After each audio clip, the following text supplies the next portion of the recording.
প্রসবকালীন জটিলতায় দেশে মাতৃমৃত্যু হার গত 5 থেকে 10 বছরে প্রায় একই অবস্থায় রয়েছে। এখনও 1 লাখ জীবিত শিশুর জন্মের সময় 136 জন প্রসূতি মা মারা যাচ্ছেন।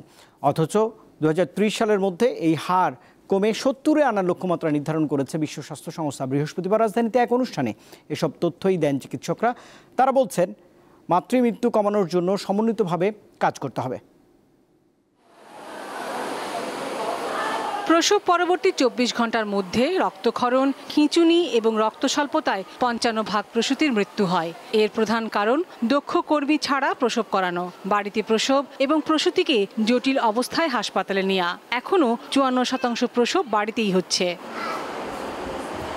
বৃহস্পতিবার রাজধানীতে বাংলাদেশের প্রসূতিবিদ্যা ও স্ত্রীরোগ বিশেষজ্ঞদের পেশাগত সংগঠন OGSB এবং বাংলাদেশ হেলথ রিপোর্টার্স ফোরাম আয়োজিত আলোচনা সভায় এসব তথ্য উঠে আসে। সেফ ডেলিভারি মানে কিন্তু একটা মা কি আসলে প্রেগনেন্সি নেবেন কিনা, ওনার কিন্তু এই অধিকার আছে যে নেয়ার, উনি নেবেন কি নেবেন না, আমরা ওনাকে এইটা সেবাটা দিব। তাহলে সেটা কন্ট্রাসেপশনের মাধ্যমে হবে। যখন উনি প্রেগনেন্সি নেবেন ওনাকে আমাদের অ্যান্টিনাল কেয়ার, প্রসব পূর্ব সেবা করতে হবে।